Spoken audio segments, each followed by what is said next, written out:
Views expressed and the opinions given by their guests do not necessarily reflect those of the Odyssey Files hosts, its affiliates, or its sponsors. I am Chuck Zukowski from UFOnut.com and Alien Highway. I thought I was the only UFO nut until I met Mike and Dave with the Odyssey Files. They're a lot crazier than I am. Oh! Kim, what are you doing? Well, I'm telling Mike and Dave it's time to get on the show. Oh, well, the Odyssey Files starts now.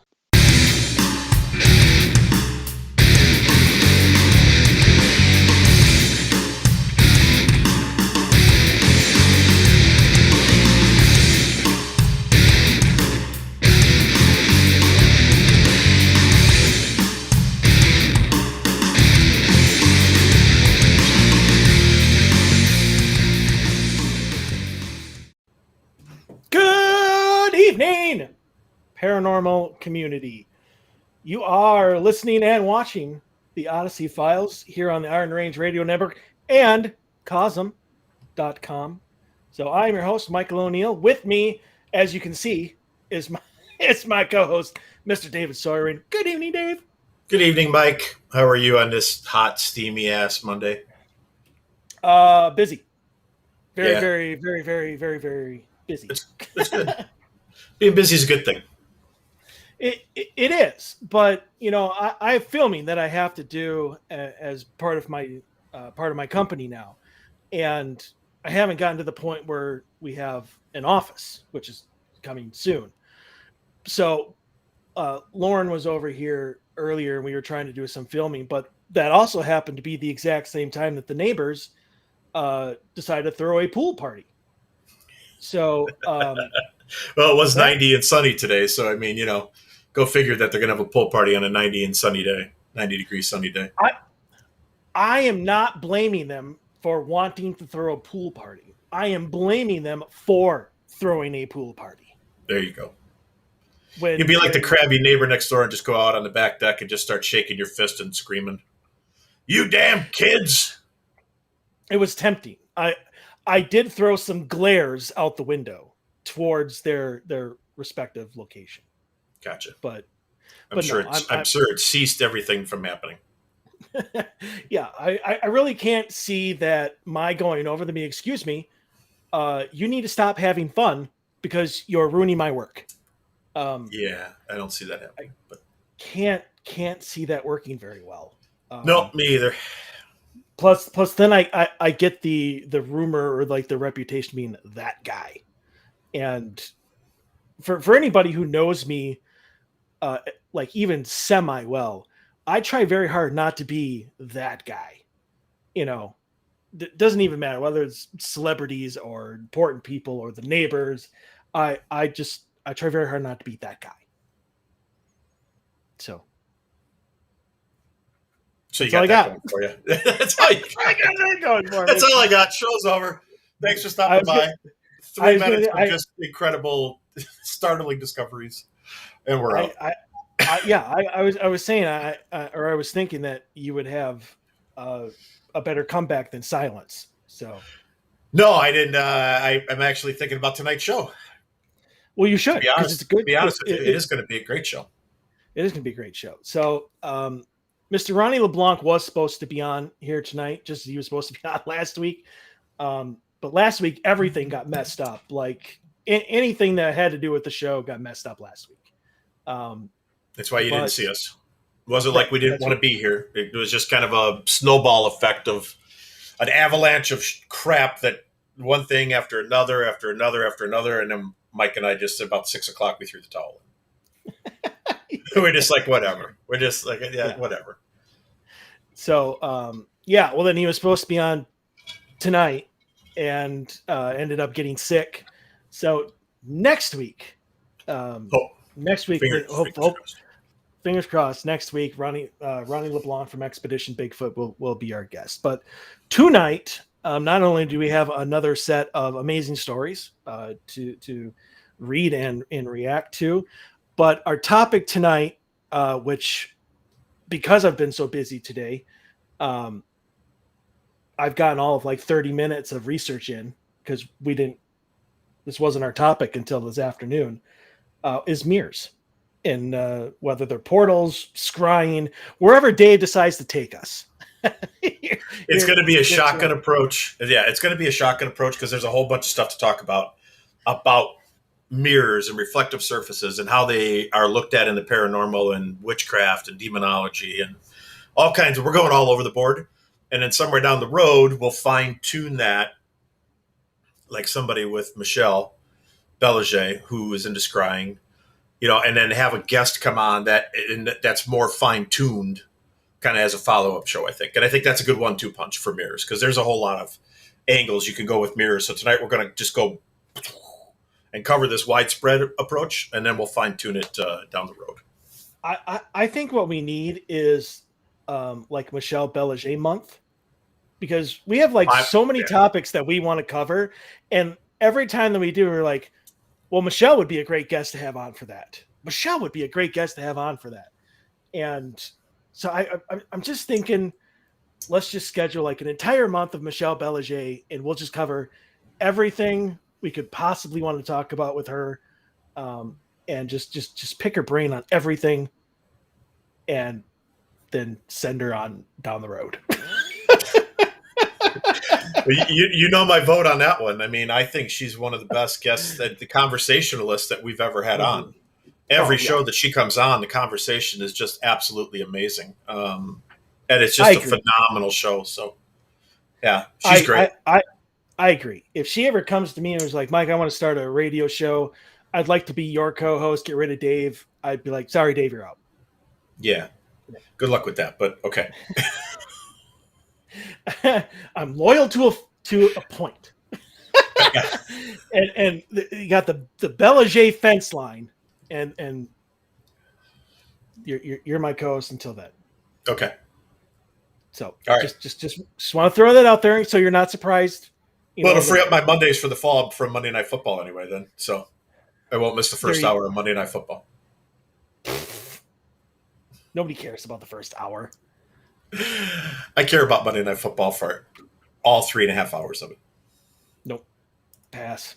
So, all right, let's get to our stories because we always have like 6 and we always only get to 4. Yeah, exactly. So I will start us out. The question here is my house haunted? Probably yes. So here we go. So let's start from the beginning. I moved in this house on June 24th, 2021. So, 2 months ago. Actually, 2 months ago tomorrow. 2 months ago tomorrow. Yep. With my sister, brother-in-law, and his kids. So sister's stepkids. There's 4 kids. AJ, who's 5, JoJo, who's 7, Abby, who's 8, and Brandon, who was 10. At first, it was just the little kids crying about bangs in their closet. Why is it always closets? Entities like closets, man. I can testify that firsthand. I don't know why. It's just they're just assholes. They like closets. Apparently, so and basements. Little kids crying about bangs in their closets. On the stairs of our house, and footsteps. We thought it was just little kid paranoia until I witnessed it myself. I was laying down to go to bed and kept hearing someone walking up and down the stairs. I didn't think anything of it until about 2 weeks ago. AJ woke up screaming bloody murder at 4 a.m. over a vivid dream his dad had died. The next day, woke up screaming again at 4 a.m. with the same nightmare. Then the day after that, I had a vivid dream of my sister dying in a bathtub. Fast forward to yesterday. My sister and my brother-in-law were doing the dishes, facing the sink, when they heard footsteps behind them and something run up behind them. They heard a little girl say, "What are you doing?" and run back into the laundry room. None of the kids were awake. Nothing was in the laundry room. I never heard of a ghost encounter like this. The house has felt off ever since. You walk into the laundry room and feel watched. Everyone feels it. Is there anything explaining these encounters and situations? Yeah, a ghost. All right, that's all. That was my answer. There you go. I second that.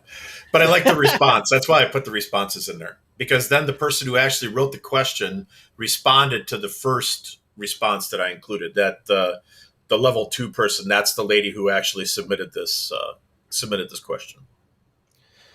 So one of the ones said, well, I've heard multiple stories of jinn inspiring nightmares, and I've heard even more stories of their children playing pranks on people, much like your incident. Hard to say, but most of them want you to leave their territory or dwelling alone. Maybe you can ask them to peacefully coexist with you people. Is there a rational explanation? It may boil down to all of you facing some kind of stress and anxiety about a new place. So And her response, I like that though. I like that answer because the stress and but anxiety about a new place is a very logical, level-headed reason as to why you may be blowing stuff out of proportion in a new space. true. I mean, not to mention, especially with a new place, if it's older, Right. it could have bad wiring. We could be looking at EMF EMF type hallucinations and whatnot. Right. You got But radon gas issues. Obviously, if it's an older house, you could have radon gas issues with cause, mild hallucinatory type of effects. I mean, there's a lot of natural explanations, but I thought other than the jinn in that response, which again, I don't know what it is about people and jinn, but I like the explanation of the stress and anxiety about your new place. So right, but the one thing that I have never heard of, I obviously have heard of jinn inspiring nightmares and doing all sorts of stuff, right, but stories of their children, never heard of that either. That's a surprising thing to me. I've never heard that before. No, that's why I put it in there. Something new. I'd be interested to hear if that is actually a thing. Like if anybody has, if there's actually folklore that deals with that, or if this person is just like making stuff up. So here's what this person's response was, to the person talking about the jinn. She said, I was hoping maybe it was all just anxiety about the new place, but all this stuff started happening a month after we moved in. We set up a kitchen camera after I posted this last night. The kitchen is close to the laundry room, and we caught the bathroom door opening and shutting, and what I presume to be the toilet flushing. There's unknown sounds coming from the laundry room at very, very weird hours of the night, 2, 3, 4 a.m. And I assure you, no one is doing laundry at those hours. I wanted to believe it was all stress and anxiety. Now I'm not so sure anymore. FYI, there's a bathroom in the laundry room. Well, that's an interesting outline. You see that a lot in Iowa. There's a lot of that. Like when I was looking at houses down in Iowa for sale, there's a lot of, I don't know what the deal is down in Iowa. I've never seen it anyplace else before, but there's a lot of washers and dryers in kitchens, like in the dining nook area, like the kitchen breakfast nook area. And then there's like a ton of houses that have a washer and dryer with a toilet and a sink, and they call that a bathroom, which is strange. I don't see it in other states, but it's huge in Iowa. So, well, not that this house is in Iowa, but right, exactly. That's it might be Iowa. It might be, yeah. You don't know that. Let's not judge. I mean, unless we're judging all of Iowa. No, we're not judging all of Iowa. Well, we like I'm people judging from Iowa. We're not judging Iowa. So case let's by see. case. Case by case. I'll give you case by case. Way to shut me down, Dave. Way to just shut me down. I knew where you were going. So, all right. So it says here, jinns, because I was interested. I was curious what if that was something real. It says they do reproduce and they do have children, and they also have a religion, possibly Muslim. And then there's a thing called lifeinSaudiArabia.net and I'm not going to read it, but it has 10 different types of jinn according to Islam religion. And the interesting thing is, and I kind of knew this, is that they're born neither believers or non-believers, but their attitude depends on whether they accept God's guidance. They're not innately evil nor innately good, and they're Islamic. They come from an Islamic background. Pre-Islamic Arabian actually is kind of how far back they go. So if you take jinn, I don't know, maybe we should do a show on jinn sometime. I think we did one once, but I don't think it was that informative. I think we got off on tangents and movies and shit like that. Well, apparently there's a lot of stuff that we didn't cover. I honestly don't think we've ever touched base on jinn. I think they just come up in our normal conversations. It could be. So apparently there's a lot to learn about jinn, and it's not that they grant wishes. Well, they do have the jinn is a genie, so that Well, will that's be what I mean. included. Yeah, but they do a lot more than that, obviously. Sorry. So somewhere down the road, maybe in the next 5-6 shows or something, we'll do a show on jinn. I mean, that's a good topic. There's a lot of stuff that I'm sure there's a lot of stuff we've never touched on that's very interesting about jinn. So, and they do seem to come up a lot. All right. Yeah. Requested by none, given to everybody. Well, they didn't request mirrors either, but I think they're going to be great. I think a lot of people are going to be like, that's a lot of interesting shit about mirrors. So, right. So, all right. Well, I mean, I want to actually like respond to that actual, the story itself. Yeah. So, I mean, yeah, we have, EMF, sickness, or what I'm spacing on what it's actually called, but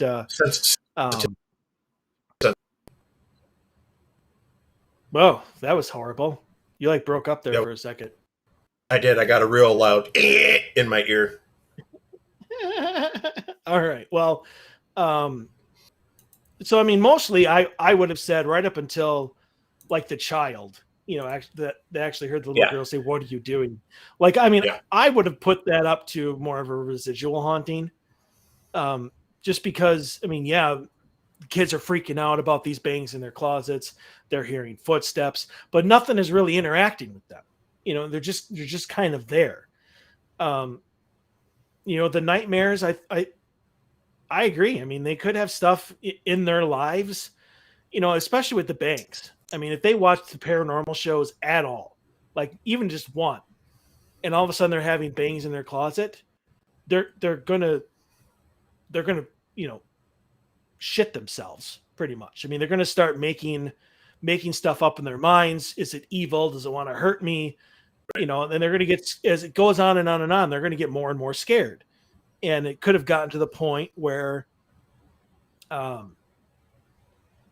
they are having these nightmares, that they're creating them themselves. It could also be spirits that are there that are trying to convey a message. Not so much that like AJ's father is going to die, or that the sister's going to die in the bathtub, but maybe just something from their own lives, maybe something that happened to them that they're trying to convey, and it just so happens to use the people in their lives as to not. Maybe somebody in the spirit's lives died, or that was how they died, and they're just trying to convey that in a horrible way. Don't get me wrong; it's a horrible way, but to do it. But I have a hard time believing, especially if they're in Iowa, that there's some jinn that are, walking around their house and then want to give them a few nightmares. So, I mean, I guess I just find the jinn thing interesting. I just don't think that it's what's actually going on in this house. I mean, since they did hear that child spirit or whatever actually seem to interact with them, I do think that there is an intelligent spirit there.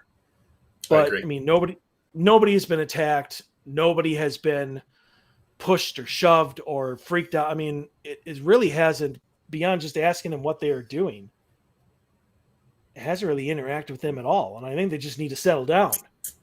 And it's early though. It's early. I mean, you remember this, early. It's only 2 months in, and usually unless it's really something demonic, and even then it doesn't start usually with like brutally attacking you. It takes time and it builds up and stuff like that. So I'm not saying this is demonic, because I don't think this is demonic at all. But I'm just saying, in demonic cases, they've only been there for a couple of months. Usually it takes a while, even in a demonic infestation type of situation, to get to the point of shoving and scratching and, physical abuse type of thing. That is true. And obviously, as well as I do, that if more information comes to light, my opinion will change. Right. But for right now, I think that you have, you have something in the house for sure. But I agree with the person that responded. You know, as you're really, I don't want to say famous for saying, but you really like to say, take back your home, set your boundaries. Mm-hmm. You know, just say, hey, if you're here, great. You need to leave us alone, Right. though. You know, let's peacefully coexist. Right. And if that doesn't work, it's time to bring in a paranormal team, a reputable paranormal team, a medium, somebody who's going to be able to give you some answers as to what you're actually dealing with. And then move on there if it's not going to play nice. So I agree with a lot what you said. If you take the word "jinn" out of the response and save that for an upcoming show, nice segue, huh? I find that response to be intelligent. I like that response. That's why I threw it in there. I like the fact that they weren't sure what was going on, so they set up a kitchen camera. I don't like the fact that the bathroom door opening and shutting, toilet flushing, unknown sounds coming from the laundry room at weird hours. You know, the kids are young enough still that it could be their energy. And if they're scared moving into a new place to begin with, I think that their energy could be, blasting out into the space, and they could be kind of creating some of the uncomfortableness. I definitely think if the house is older, that it makes sense that, especially if it has wood floors, that, if it's warm during the day, cold at night, you start getting the temperature fluctuation, wood pops. If it's an older house, you're going to have that kind of settling and popping sound with moisture content and heat and cooling. It could happen. It could be happening it could just be the floor popping in the closet, but obviously a child hears it, and probably worst thing they could possibly imagine is the first thing that comes to their mind, regretfully. But I will say this, and I've said this, I'm always going to say this, unless there's some epiphany that I have somewhere, which I don't know if it's ever going to happen. But the fact that that little girl, while they were, if it was like Grandpa came in there and she was like, why are you guys in my house? Or, can I help dry the dishes or something like that? And there was this interaction between the spirit and them. Fine. That's residual and intelligent. It's, could be residual and intelligent at the same time. I don't like the fact it was a little girl and now it's kind of being playful. And I don't know. I'm going to leave that one there without going into my whole spiel of, why I don't like kids. If you know me and you've been listening for the last 4 years, I don't believe in child spirits and why I don't believe in child spirits. So I think that they're fine for right now. I agree with you with what you said about what I always say is take your space back. And that's exactly what my suggestion for them would be. Yeah, it's a little scary. Get somebody to come in there to give you support if you need it, if that's what you need. Bring somebody in there, somebody like myself, who would just show up and just be there for support, for you for support. It's your house. I'm not going to take your space back and then hand it off to you like a football. You have to take your space back. And you have to do it firmly, but you don't have to be an ass about it. And I wouldn't be an ass about it. You could do it being polite, try and get them to coexist. Don't go in there with guns blazing, thinking worst case scenarios going on. And then as always, and like we always say, I agree with Mike on the whole, bring in a team if for some reason things don't settle down. And God forbid, if something does start happening where you start getting touched inappropriately or shoved or whatever, somebody's waking up with bruises or scratches, then it's getting serious. And then it's time to really focus on bringing in somebody who can help you, and get the house cleaned out and make it your space back. It's your house. You should always feel comfortable in your house. So anything else you want to add to that? Nope. Okay. So moving on. Did I accidentally create a spirit? So a few months ago, a coworker scared me, and I had this plan to pretend that the place was haunted. I would occasionally joke, and I'm assuming that he meant to say like in revenge type of thing, you know. I would occasionally joke about seeing something and move things around when no one was around. The plan was, when she started, his coworker, to believe in the ghost, I would get a friend to dress up as a ghost and hide in a fitting room before popping out and scaring her. I eventually figured out that this was a terrible idea for many different reasons and knocked it off. She got transferred to a different store, and I stopped being annoying. Anyway, it's been a few months, and most of the people working now are a completely different staff. However, they all keep claiming to see and hear things. Last night, when I was in the back room, some of the lockers opened and slammed shut. I believe it was the hinges, but my manager apparently has seen it happen a few times and has credited a ghost. Supposedly, one of my coworkers saw all of the bulletin board paper unpinned and on the floor this morning. So I'm assuming in the workspace, you got all your safety protocols and your, if you get hurt, this is what you do, blah, blah, blah. So all of that would be on the floor. Just walking around, I overhear people telling their own ghost stories, and they are getting more and more common. I keep hearing people say they heard a child laugh or a woman scream or loud banging sounds. One of my managers refuses to go to the back room at night. I have already admitted to the original shenanigan a long time ago and haven't made up anything since. Still, I can't help but feel I'm partially to blame. What do you think? Do you think this is an effect of mass paranoia, an elaborate prank, or did I somehow attract a spirit? Also, can I do anything to mediate the situation? This is a really good question, and one that you don't hear very often, but I think happens more than what people think. All right.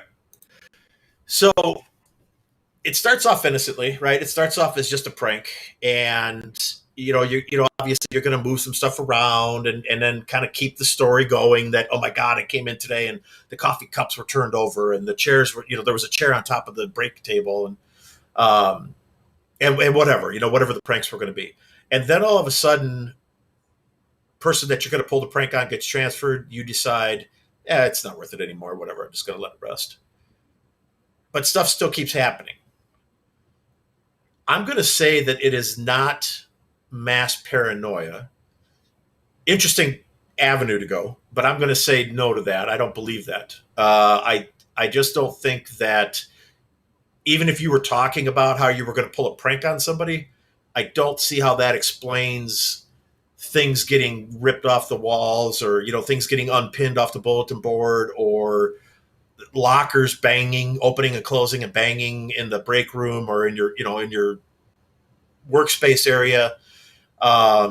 There's no explanation for that. So I think it's possible, and I think that this happens more than people maybe want to admit, is I think that your pranks kind of invited some paranormal activity in.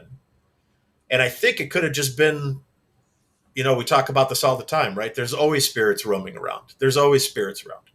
And if there's a spirit around and they see that you are trying to play this prank, and they're maybe a prankful type of spirit, maybe like a person who also enjoyed pulling pranks or doing stuff to, kind of scare people or spook people, creep them out, and happened to be in the area and saw you doing it, I can see them being interested in coming over and participating in your event. Now, the question is, how do you get that to stop? And I don't know. I don't really know. I don't know if you can. I think once you opened up the door, can you close it? I mean, sure, you can. Hypothetically, you can always, and I throw that in air quotes, hypothetically, you could always close the door that you opened. I don't know if I even believe that now that I said it out loud, but anyway, I'm going to go with it. So hypothetically, you can always close the door once you open it, but I don't know that you can necessarily close a door that you don't understand how you opened it, I guess is kind of where I'm going with that. Like, I don't think that they understand how they might have attracted the spirit. And if that's the case, then how do you know how they got there? And if you don't know how they got there, how in the hell can you close the door, kick them out and close the door behind them? So I think what happened here is I think that they kind of created a tulpa. And that they I'm not going to say they conjured it, because I don't think they intentionally conjured anything. But they opened up a doorway through their actions, and somebody showed up. And if it stays prankful, I wouldn't worry about it. It's a place of business. So what?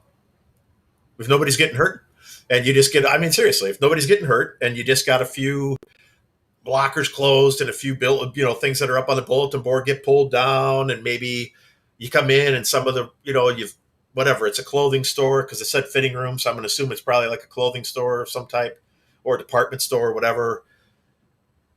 So you come in and there's some clothes that are stacked in a place they shouldn't be. Whatever. I don't think that that's scary. I think it'd be interesting if anything, but that's obviously me because that'd be something I'd be interested in. I'd be like, sweet.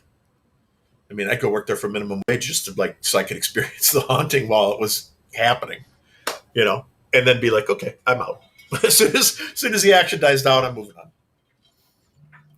Yeah, I really can see you being employee of the month at that place.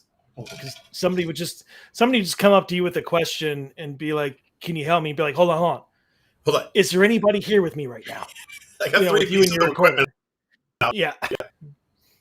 It's it's sitting on the shelf, kind of hidden, Yeah, it's over by the turtlenecks and it's hard to help Mrs. Johnson find a good sweater when you're over here, trying to see if there's an EMF surge.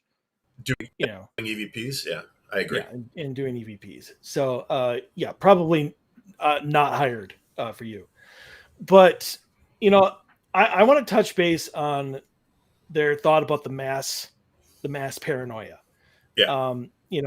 And the mass hysteria. And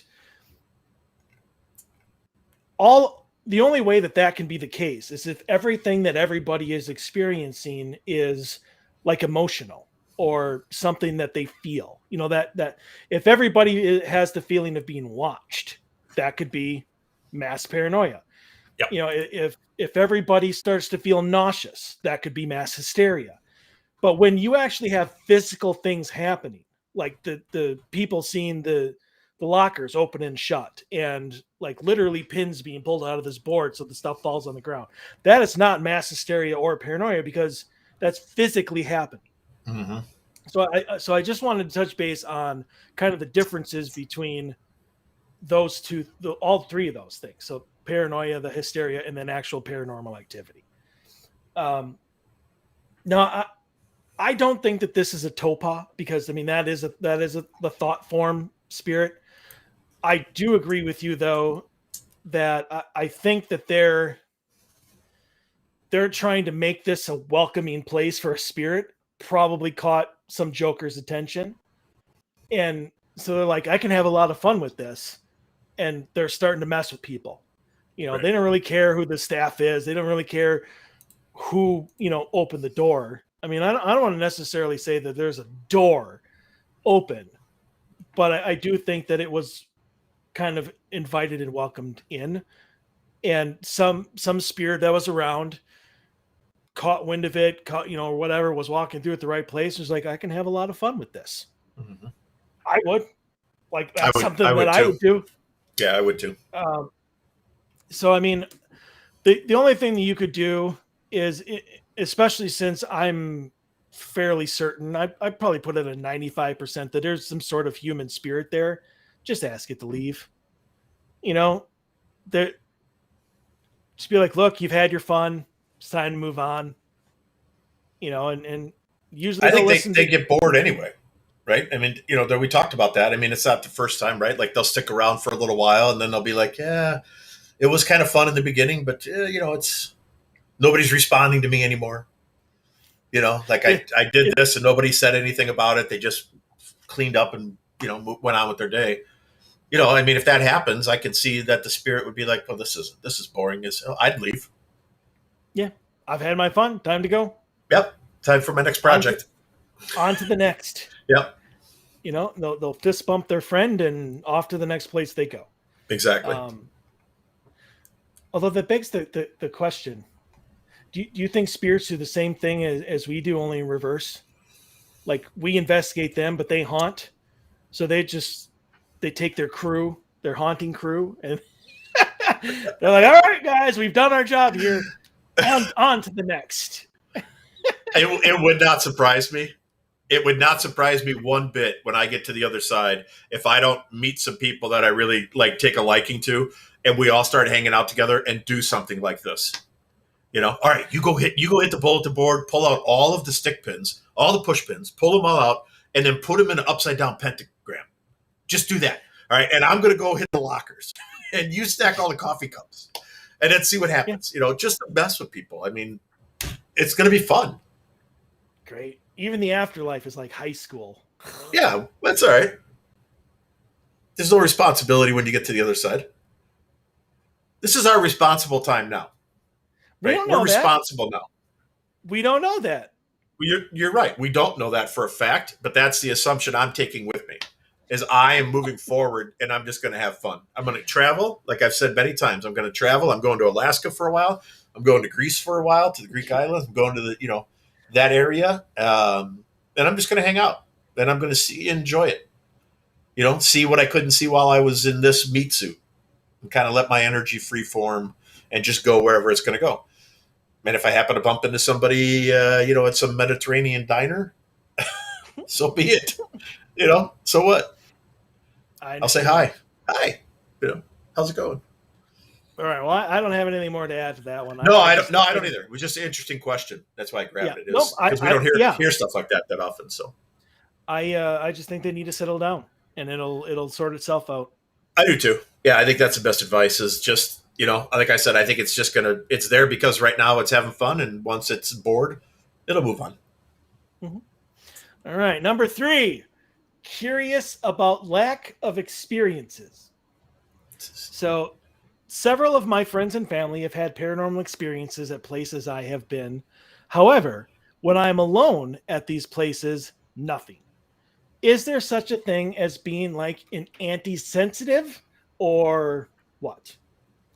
I feel personally attacked by this. I saw this question and I was like, this is 100% going to be Mike's read right here. So I have, and the reason I say that, it's not actually a personal attack, but no, it's I say that because for years and years and years, it's starting to change around a little bit. Yeah. For years and years, I was accused of being what they call the cooler. That just nothing ever happened around me. Like I would even when I was hosting events or new investigators who were coming out to train and be a part of the team, my first thing that I would say to them is, come with me if you don't want to experience anything, because we won't. And I can't say that things didn't happen around you, because you and I investigated together a lot when you first started out on your own. Like we investigated a lot at locations, and stuff was happening all around us. It's just, you were like, I was like, did you hear the disembodied voice? No. Did you see that shadow this move across? No. Did you see this? No. It was happening. It just, you were totally not tuned into it. Apparently. So, but things would happen to everybody else, like the other teams. Right. We would come in, we would get together at break and be like, well, what'd you experience? They're like, oh, this went off and that went off. And I'm like, yeah, nothing. Like I don't remember what location it was.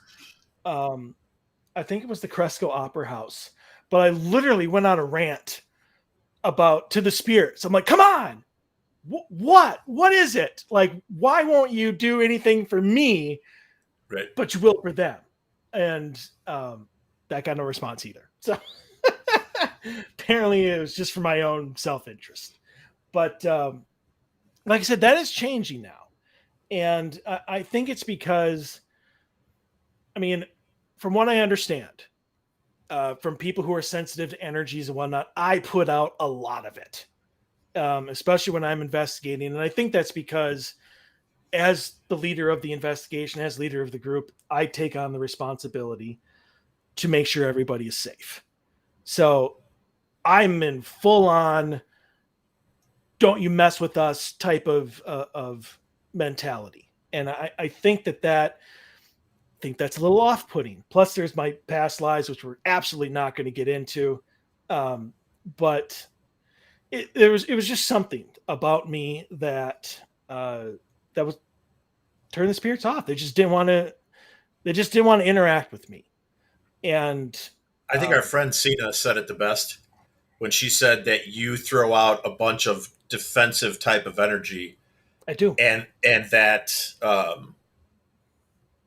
and I think you hit it right on the head there. And I think that as time is going on for you, and you got more and more time in, that you are learning to manipulate that energy to not be this concrete 100-foot wall,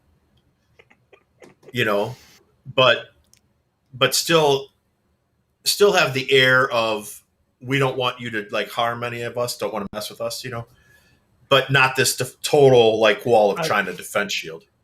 I have reined it in a little bit. I would say it comes with experience, though. That's what I'm saying. Well, I think time in the field is, you learn different things as you evolve, and you evolve. Sure, everybody evolves, and as we all evolve, I think sometimes our defenses go up depending on where we are in our journey, and sometimes they're down. I mean, sometimes I walk into a place and I'm totally wide open, and I'm like, whatever, I don't have any defenses up. And other times I've got the shield going. So it just depends on the location and how I feel.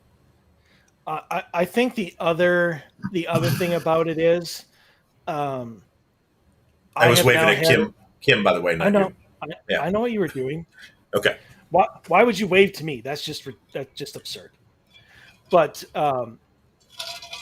I've now had like the same team for, in fact, Lauren, who's the rookie, is a year tomorrow, and so I think I no longer feel the need to have such a huge wall up to make sure nobody messes with us, because I trust and have faith that they know what they're doing. Right. And I think that's the difference between my investigating with them and my investigating with you. I mean, if they attack you, whatever. They're not good. You can handle it. I don't have to. No. I don't have to worry about you whatsoever.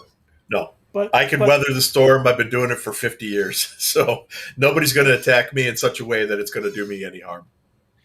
Right. So I don't have to worry about you. So I can just worry about me. Right. And, and if anybody who watches like The Office, always sees like the camera pan over and Jim be like, that's me when I investigate with you. Like if you look on the camera, when you had asked me, I just heard footsteps. Did you hear that? No. And even if you're not asking me, you're like, I just heard a disembodied voice. Nope. Like you just see me on the camera, just shake my head. Nope. Yep. There was nothing there. There was nothing but silence. Yep. Well, there was something there. You just weren't tuned into it. There's a difference. Well, right. Yeah. And the whole point of me sharing that with everybody is obviously to answer this person's question, in that, yes, that actually does. I don't want to say anti-sensitive, but if you're so closed off, whether it's closed-minded or whether you just have up the wall, do not mess with me, do not come anywhere around me, they won't. If that's the energy that you put off, they won't bother with you. They'll bother with other people who are open to that sort of thing that they can connect with. I mean, there's nothing wrong with it. There's nothing bad. It's just, if you're out there to get an experience, you're going to have to change how you approach it. And you're going to have to open yourself up a little more. I know that's a little unnerving, especially the first couple of times. I've never been scratched. I don't want to be scratched. But, at some point in time, I'm sure it's going to happen. And I've been training myself to accept that. So when it does actually finally happen, I can yell and swear and scream just like, anybody normally would, and then go on with life. So, but yeah, so that's just my answer for them is I've had the exact experiences that this person has, where everybody around them has experiences and I don't. There's nothing really wrong with it. It's all about you and what you're putting out. I would agree. I agree with a lot with what you said. The question I would have for this person, is there such thing as an anti-sensitive? I kind of think there is. Not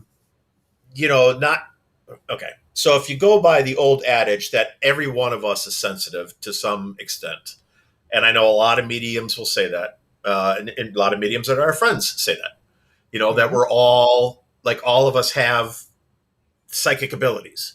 It's just whether or not you choose to use them.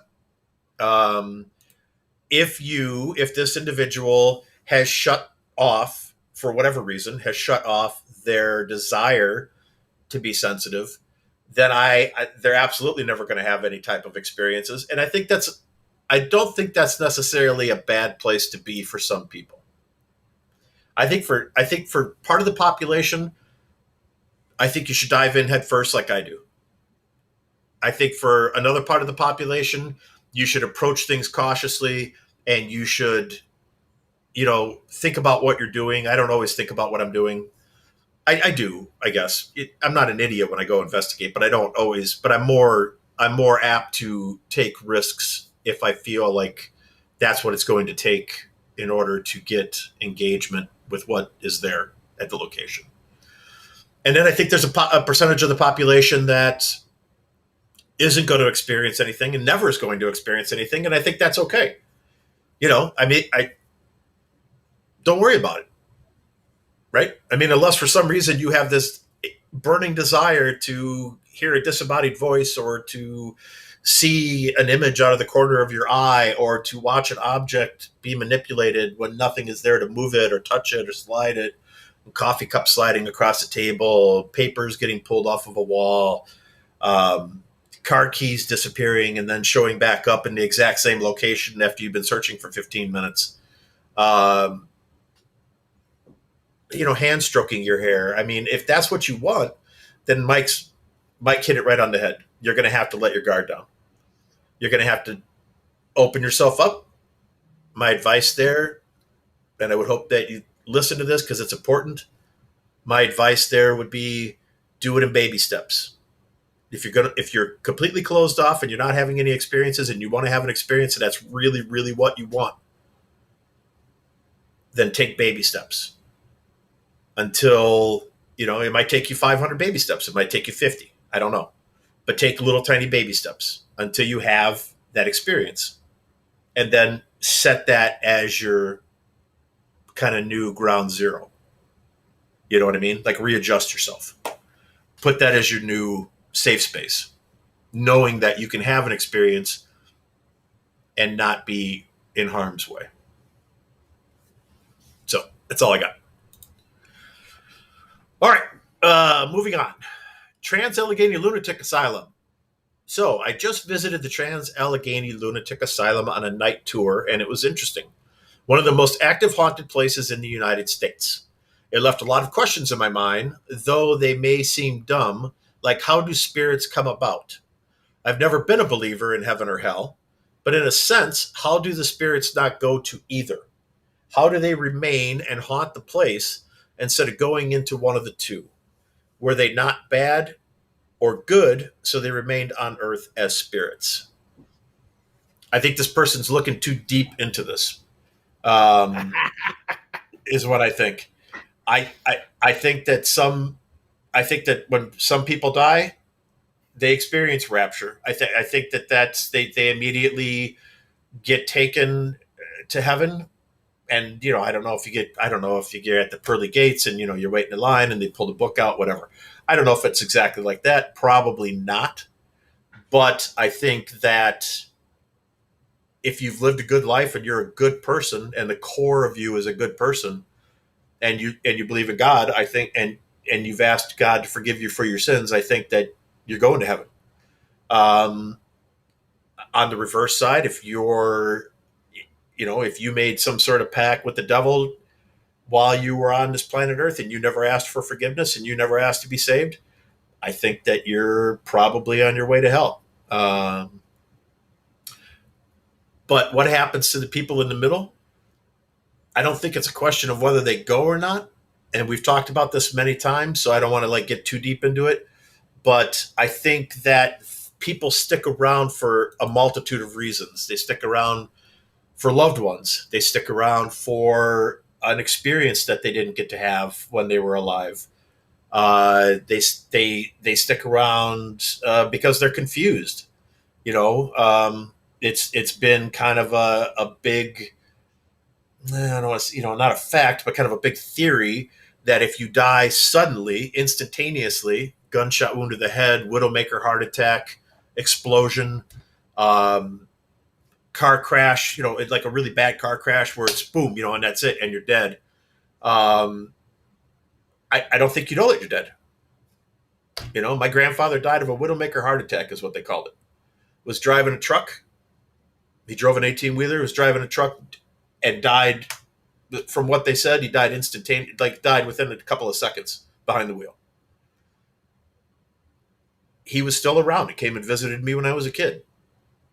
I don't think he knew. And I think that maybe he was around because he wanted to make sure that everything was okay. And I think that he was kind of understanding that what had happened. But I think for a little while, I think he was probably confused as to, hey, I'm just going through my normal life. I'm going to go see my grandson. I'm going to go stop by and see my wife. I'm going to go home. I'm going to do this. I'm going to do that, just like I would. Except when he gets there, he's not having the same type of interactions that he had while he was alive. And so sooner or later, with an intelligent individual, that's going to sink in. Why is she not talking to me? What did I do? Why can't I pick up my grandson? Why can't I do this? Why can't I do that? And then I think it's going to, I don't know what that process is, but that at some point there, you're going to understand something's wrong. And then you're going to realize that you're no longer on our earthly plane, that you're on a different type of plane. So I think this person's looking a little too deep into it. So I think that there's a lot of reasons why spirits stick around. I don't think it's as black and white as heaven and hell. I think there's a whole ocean of gray in between heaven and hell.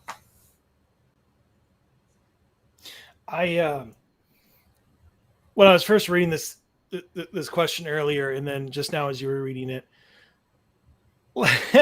it just seems to me like, this may seem dumb, but how do spirits come about? Like, to me, that's like the paranormal birds and the bees talk. Like, we have to explain how a spirit is made.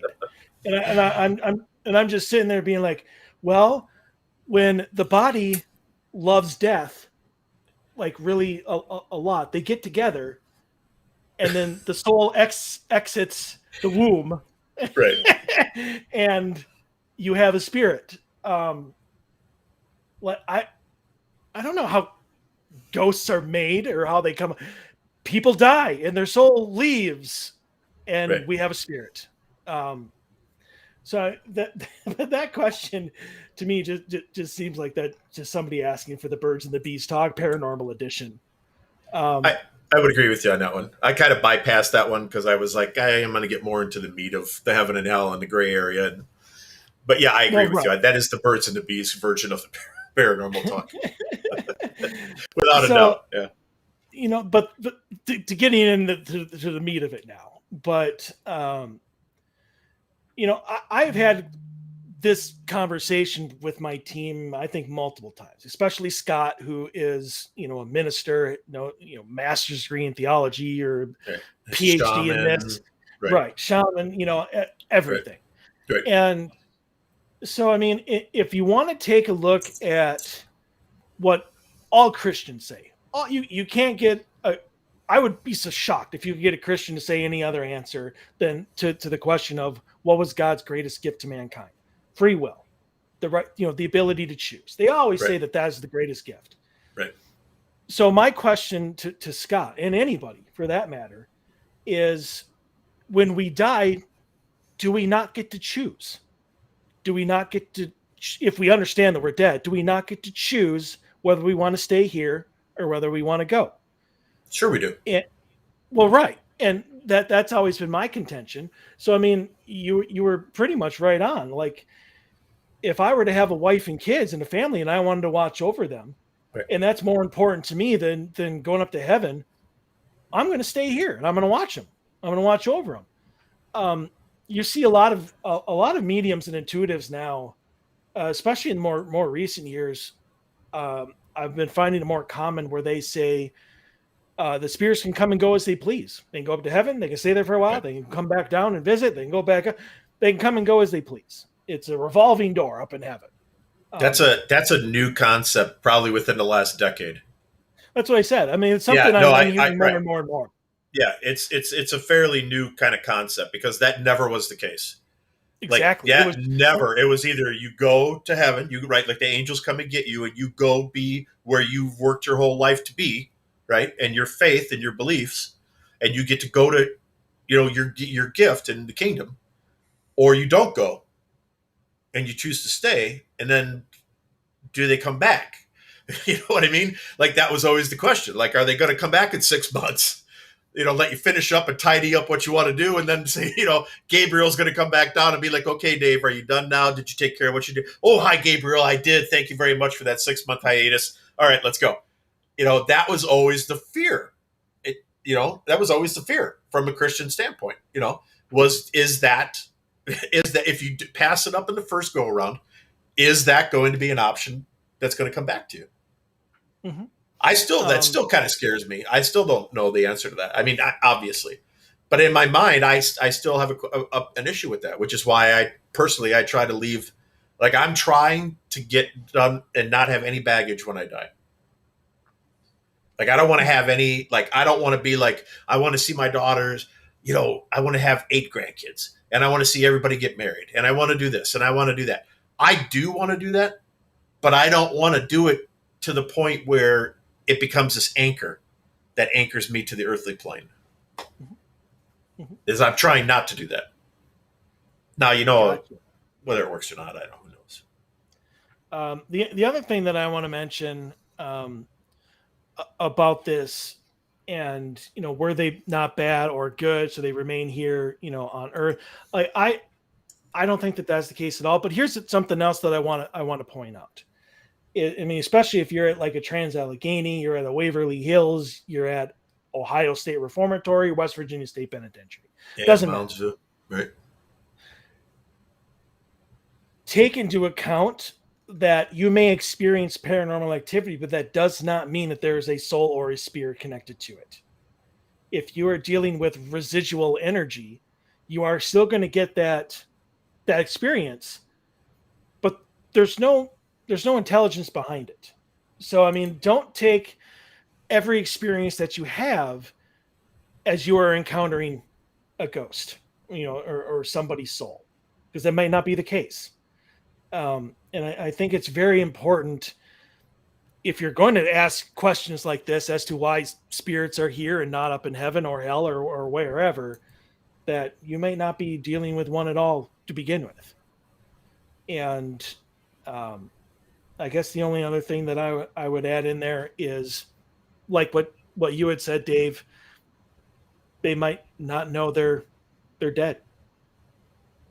Right. You have people all the time talking about, like a front door opening and then footsteps going up the stairs and then the door slamming. And that used to be like the uncle's, that passed away, 6 months ago or whatever. That used to be his daily routine. Right. So, I mean, if he passed away on his way home from work, he may just be coming home, just like normal, not understanding that, he's no longer in a body. So, you touched on something interesting that's been making me think here. Yeah. It kind of made me think here. So, and it was talking about specific locations. And I took this question. I was looking more into the light and darkness and all the gray area in between is kind of where I went with it, and that was where kind of my focus was on my response. But taking a look at something like a prison, like when we were at West Virginia State Penitentiary, I mean, phenomenal location, phenomenal experience, active as hell. I mean, I can't even tell you how many things happened in the course of 2 evenings, 2 nights.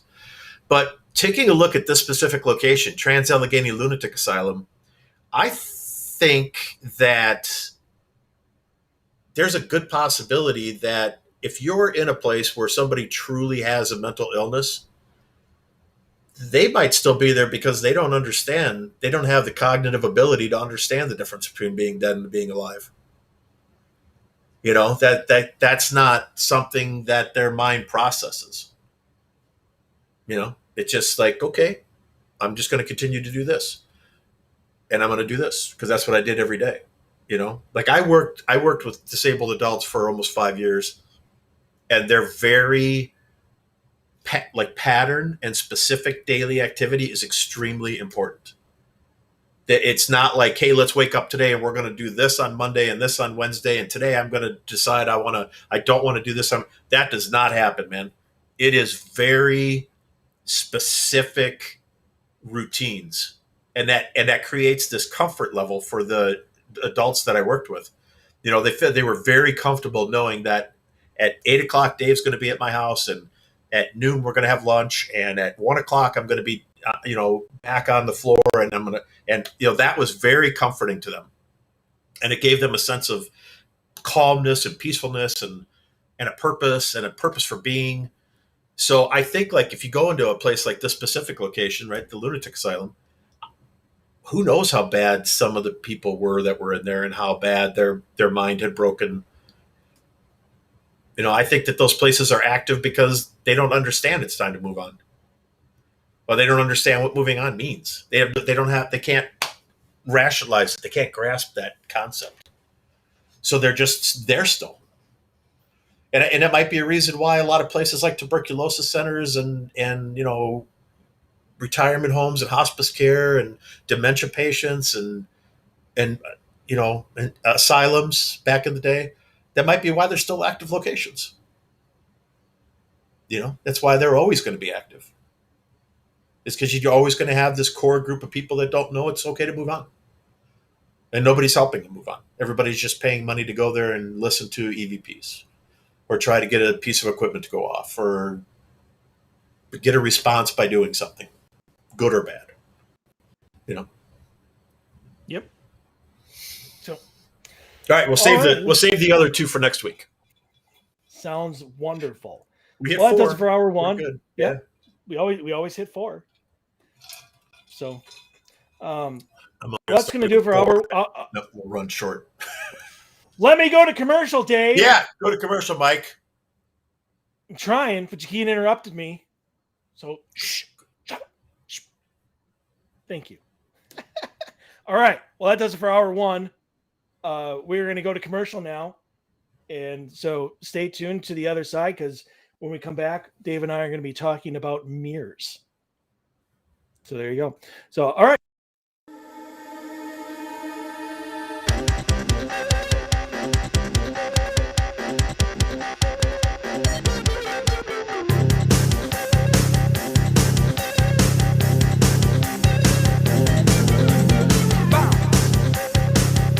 Hi, Tom Bodette.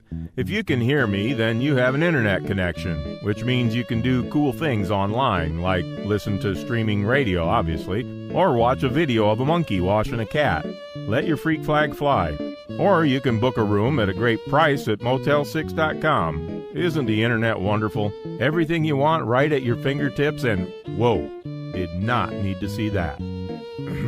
I'm Tom Bodette for Motel 6, and we'll leave the light on for you. Unexpected reactions to smart financial decisions brought to you by feedthepig.org. Well, I finally did it. My student loan is totally paid off. I can't believe it. I can't believe it either. I paid more than the minimum each month, and soon enough, it was gone. So you're just giving up? Giving up on what? The life of luxury. Egyptian cotton, caviar Thursdays, designer everything. What are you talking about? Our plan. What happened to winning the lottery and mastering the art of the perfect mimosa? Hosting galas, wearing enough jewelry to require a bodyguard, vacationing in the French Riviera, and then buying it. I just thought maybe it was time to prepare for my future. You know, set some financial goals, make some smart investments, open a 401k. Financial goals? Investments? A 401k? You are horrifying right now. Listen, if winning the lottery were easy, everyone would do it. When it comes to financial stability, don't get left behind. Get tools and tips for saving at feedthepig.org. This message brought to you by the American Institute of CPAs and the Ad Council. Northern Tool and Equipment. So me and the boys head out to tailgate today and find some other fans in our spot. Well, it happens. Cheering for the wrong team. Oh, this is war. Even worse, they've got this couch set up and everything. A couch? Yeah, it's sectional. All right, first thing, don't ever use the word sectional again. Done. Second, I want you to grab a 4,700-pound tow chain with J-hook and grab hammer. Throw that on the back of your truck. Got it. Now you're going to Hail Mary the J-hook over the end of that couch. Time to find a better spot for your new friends. That should do it. There's no problem a little horsepower can't solve. Northern Tool and Equipment. Taking a family of 5 to the amusement park can cost a small fortune. Oh, yeah. So to save some money, we thought, hey, let's bring the amusement park to us. Yeah. Go ahead. All right, step right up, young man. Are you ready to ride the wacky waterfall? That's just the bathtub with the shower head running. Nope, it's the wacky waterfall. It's the shower, Dad. Waterfall. Wacky. There's an easier way to save. To get a free rate quote, go to geico.com. Then buy online, over the phone, or at your local Geico office. Green light. Hey girl, school zone. I'm getting hungry. Car changing lanes. You want to meet me for pizza? Stop sign. Intersection clear. Yeah, street. Pizza sounds good. Ballin Street? Girlin Street! It's hard to concentrate on two things at once, like texting and driving. Stop the text, stop the wrecks. How will you stop texting and driving? Tell us at stoptextstopwrecks.org. Brought to you by the National Highway Traffic Safety Administration and the Ad Council.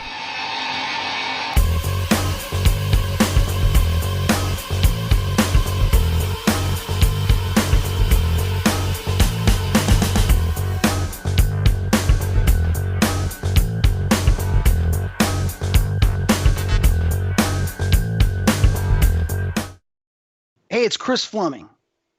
Listen to Dave and Mike on Odyssey Files, because if you don't, you're going to get abducted. That didn't work. And we are back. Oh, my God.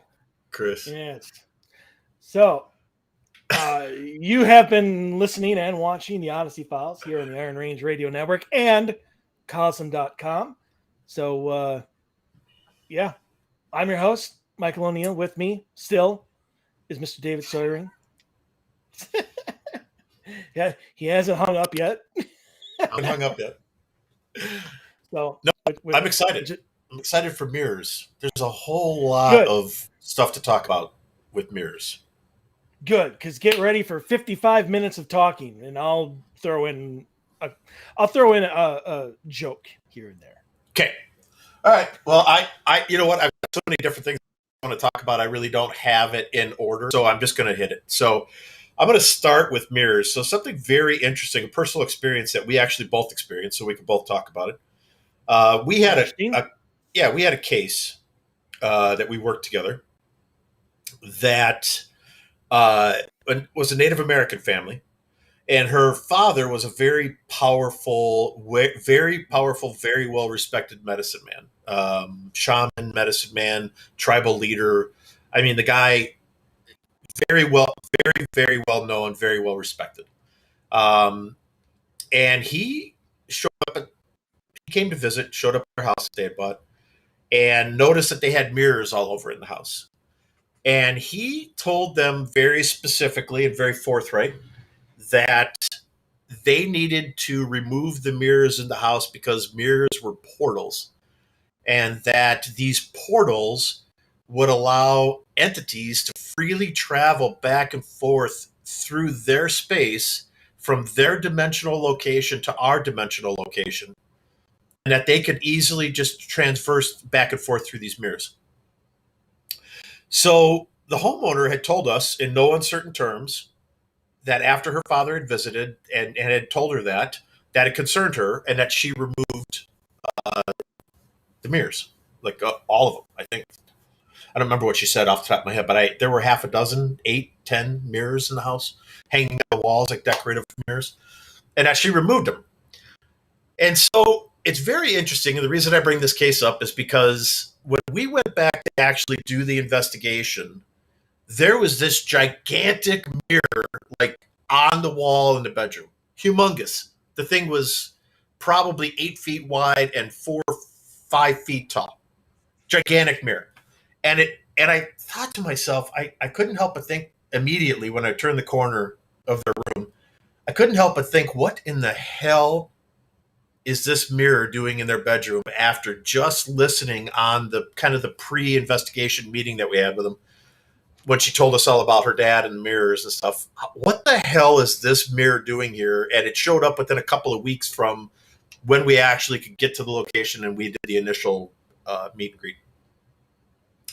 And that house was extremely active. As a matter of fact, I got an attachment from that house unexpectedly. I got it. I didn't get it from the investigation. I got it from the walkthrough, it was my fault. I didn't have my guard up, but that's irrelevant to the story. It wasn't anything bad. It was just a mischievous little thing.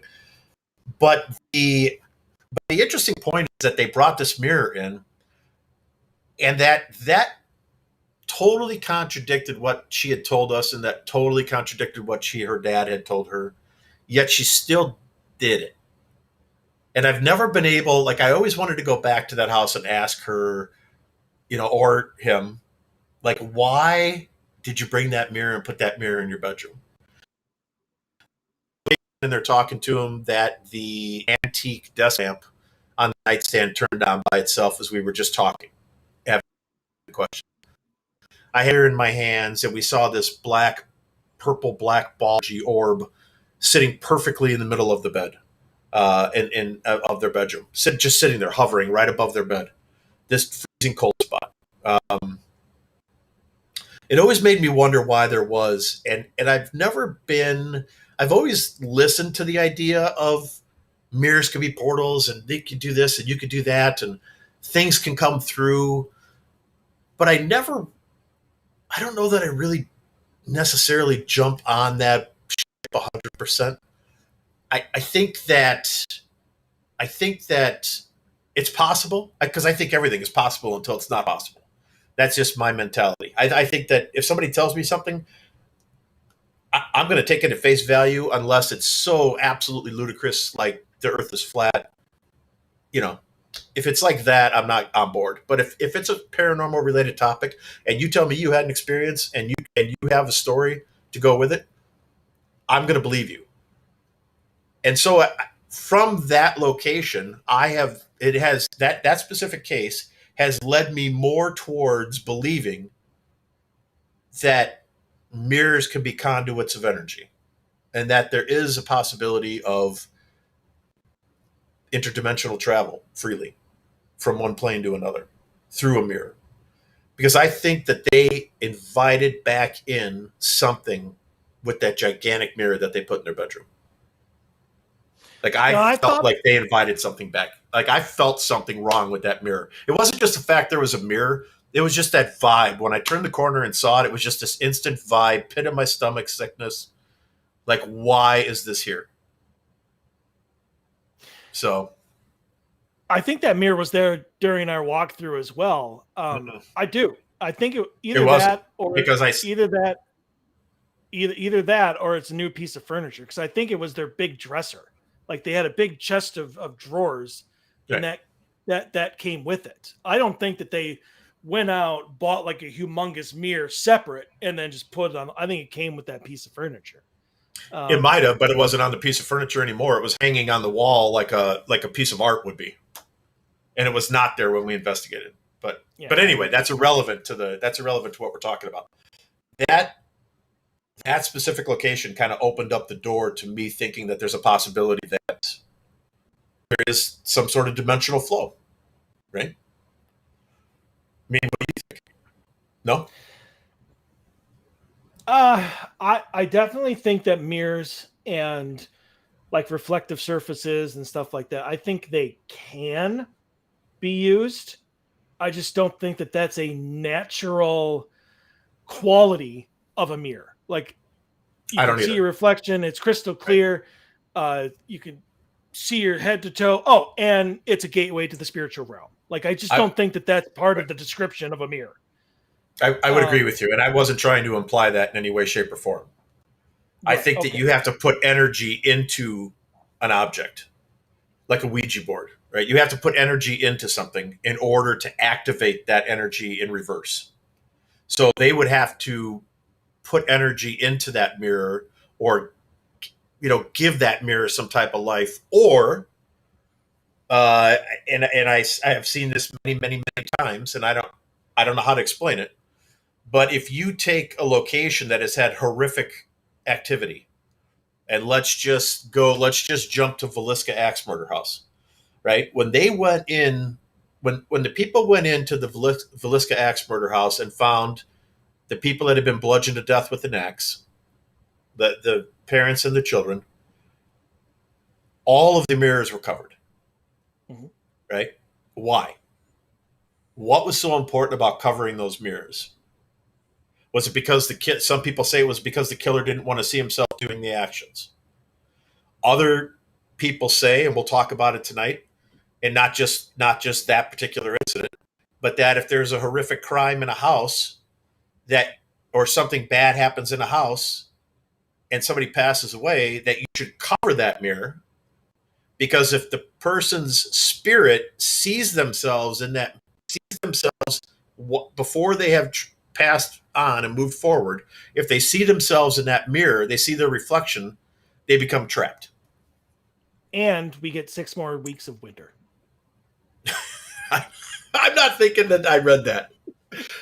You're thinking of Groundhog Day. We're not talking about Groundhog Day. My mistake. But I think that there's some logic to that. Even going all the way back to Roman times. Like if you go back and take a look at history of mirrors and like kind of their oddness and stuff like that, the Romans believed that. The Romans believed if they had a mirror that they would signify beauty and this and that. But if something bad happened in the room, that it would trap that energy, absorb that energy, and then that negativity would be in that mirror, and it stayed with the mirror. And then if somebody else happened to become the owner of that mirror, there was the potential that negativity was there, that energy could be released back into a new environment, or somebody could do something stupid to cause it to get released. Kind of like playing with a Ouija board. Right. I was just thinking that, if all you do in your life is look in the mirror to fix your makeup or comb your hair or, check to make sure, there's no wrinkles in your shirt, or to shave, whatever.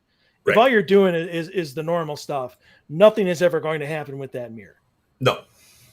But if you start to mess with it in a spiritual, paranormal type way, I think that your intent and the energy, as you said, starts to change the energy of the mirror, and especially what it captures. Because I know it's just a movie, it's not correct, but they often take, I don't want to say folklore, but they take theories and they take concepts from actual books and stuff and put it into movies. But let's just go with Constantine. Love the very movie. first. Exactly. Yeah, it's a phenomenal movie. It was a talking point tonight for me. Already was written down. So, but the very first scene with the little girl, what did they use? They used a humongous mirror to capture, that soldier demon or whatever in the mirror. Right. Exactly. And then obviously, went out the window and kaboosh. So I mean, I definitely think that mirrors. I can. Yeah. Well, I think that's where I was going with that. But I think that you can do both good and bad. You can send a spirit from this realm through the mirror, and you can probably open up the door to let them in. I know that there are probably hundreds, if not thousands, of cases and eyewitness where they have seen something in the mirror, but it's not anywhere else. So, I mean, I guess the question with that is it a reflection of our world and like our bathroom, or have we created a brand new alternate world that is a mirror of ours, and whoever is coming in, they're not in our world, it's in the other one that's a mirror of ours? I don't think that we created anything, to be honest with you. I think that it's always been there. I mean, again, looking beyond mankind's constriction of their space, like we've talked about this many times, that time is a man-made construct, and that I think like man has to put everything into a nice compartmentalized location in order to understand it and not be afraid of it. That's right. And it is. And that's part of the reason why a lot of people are waiting for science to get deeply involved, like real science, which I'm not a fan of this, but okay, to get deeply involved into the paranormal and start being able to take paranormal events and somehow put them into these nice little neat compartmentalized boxes so that people can understand them, look at them, feel safe about it, because it's been explored, studied, and scientifically proven. And people get peace of mind out of that. Whatever. We won't go there. But I think that, taking a look at that, like let's take a look at movies for a second. Like, one of the things that was on my talking points obviously was Constantine, but also there's a movie called Oculus. And I don't know if you've ever seen it or not, but it's a great movie about a family that's kind of well-to-do. The dad gets this gift, but like buys this mirror at this like estate sale, and it's just this huge, beautiful, ornate mirror. It's I don't know, 8-10 feet tall and 5 feet wide. He puts it in his office, as like this phenomenal showpiece. It's this beautiful house that they have, and there's an evil entity that lives in this mirror. It's attached to this mirror, and it starts destroying their lives. And it's specifically about the mirror, and it's good in that respect, and it's well written and it's well acted and well directed, and you can almost feel, being from a paranormal standpoint of view, you could almost feel like that's a legitimate thing, like that could really happen. It did not seem Hollywooded out to me. It did not seem far-fetched to me. The entity was disturbing, but she was very possessive of just him until she got into him. And it took time. It was a slow type of thing where she worked her way into him and got under his skin. The same thing, and looking back, like the game Bloody Mary, right? It's been around forever, right? That you say, you light a candle, go into a bathroom or any room with a mirror and say Bloody Mary 3 times into the mirror and Bloody Mary will appear. How many times have we, and I can't think of the name in Louisiana, I just tried to look it up quick. Oh, I know you know what I'm talking about. It's the plantation down in Louisiana. Myrtles, thank you. Right, so Myrtle's Plantation is famous for having that mirror in their lobby where people take pictures and they see faces all the time in the mirror, right? Matrixing. I agree with you. I think it's matrixing too. And I think that if you take a look at that mirror, the silvering on the back of the mirror, because it's so old, has been worn off in places. So it creates this disillusion of shifting, space and time, because you've got a legitimate reflection and then you've got these moments where there's no silvering in place. And so you get this distorted thing, and people take photos of it, and everybody, everybody wants to go. If you're going to spend the money to go to Myrtle's, everybody wants to like get a photo of the mirror and be able to say, oh my God, look at this face I got in the photo of Myrtle's. So people try too hard for that. But that doesn't mean that mirror at that location hasn't seen a whole bunch of bad things. If that was in the slave owner's house and it witnessed all of the horrific things that happened during slavery, it could have absorbed that energy. It's old enough to. It's original to the house. It could have seen horrific things. It could have witnessed moments of death and beatings and things like that would stain it. We always talk, and we talk about that all the time. If the location has a horrific act, does it leave a stain? Is that stain absorbed into limestone? Is it absorbed at the location? Does that create a haunt? Does that create, even if it's a residual haunt, does it create a haunt? Is that a point of interest for energy because something bad happened there, something horrific happened there? Is that a spot where now, forever, whether it's residual, whether it's intelligent, that there's going to be activity. And I think that the Myrtle's mirror has seen enough over the centuries that it's been down there that it probably does have some life to it. It probably is active. I would agree with you 100%. I don't want to give a percentage, but a vast majority of the photos taken are just matrixing. But I've seen a couple that I don't think they're matrixing. I mean, like I've seen a couple that were pretty distinct faces. They could have been photoshopped, whatever. But I don't know. So getting back to mirrors in general.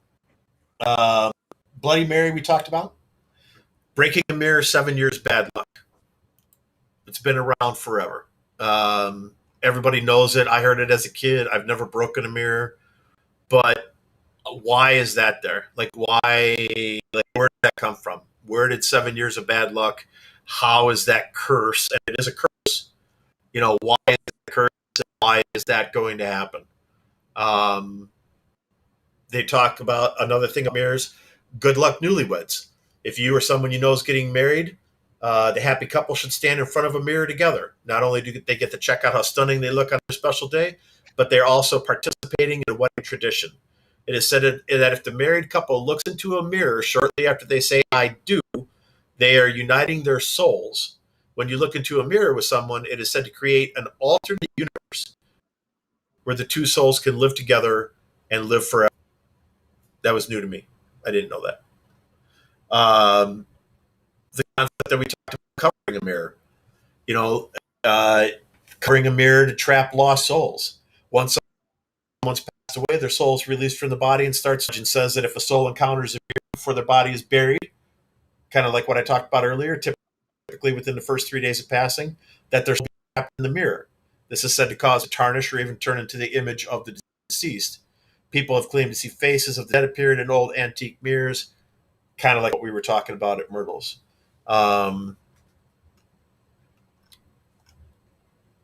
This one I like. I've always said, and I've never had a mirror in my bedroom. If you sleep with a mirror facing your bed, you may want to reconsider the notion. Legend has it that spirits from the other side will suck your soul out through the mirror. There's no better time to suck someone's soul out than when they're laying unprotected and unaware in bed. As beautiful as giant bedroom mirrors are, placing the mirror elsewhere might not be a bad idea if you're superstitious. If your mirror is fixed to a closet door or a wall and you can't move it, simply covering it with a blanket or cloth at night would do the trick. That right there is disturbing to me. If you have a mirror in your bedroom and you feel that you need to cover it with a cloth at night before you go to bed, I would say just get rid of the mirror. I would say move the mirror out of your room. If it makes you feel like that. Like if you feel that you need to have coverage over the top of your mirror, get rid of the mirror. Right? Yeah. It's the same thing too with like mirrored closet doors. I would never have mirrored closet doors. Not going to have it never happen. I've had a client where they had the closet bedroom mirrors. Nothing makes the room look bigger. Mm-hmm. I mean, that's why people do it, because it gives you the illusion that the room is bigger because you see the reflection of the room. And, if the sunlight hits the mirror, it brightens up the room, makes it feel bigger, makes it feel more inviting. But there's just something about like waking up in the middle of the night, getting up out of bed, tossing and turning, getting up to pee, get a drink of water, whatever. And you wake up and you're standing there looking at your own reflection. I just find that to be disturbing. Yeah, no, I don't do that at all. Like I have a mirror that's on the back of my bedroom door. But the wall that it's on is at an angle and actually just doesn't make it to my bed. It just makes it to my nightstand. But I have to cross that mirror to go to the bathroom. In the 6 years that I've lived here, I've never stopped in the middle of the night and be like, you know what? I need to look at myself for a while. Like, who does that? I don't do that. I don't know anybody I'm sure there are people who do that. I'm sure there are people that are that worried about how they look that even in the middle of the night, if they're getting up to go pee, that they have to stop and like look at themselves and look like a certain way. But that is not.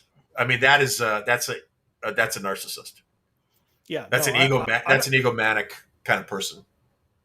Yeah, I mean, I'll be the first to admit that I probably look best in the dark. You know, when I can't see me, I've never looked better. Pitch black. Yeah, when I can't see my hand, black, when I can't see my hand in front of my face, Brad Pitt and he's got nothing on me. I am a sexy beast in exactly. pitch blackness. Exactly.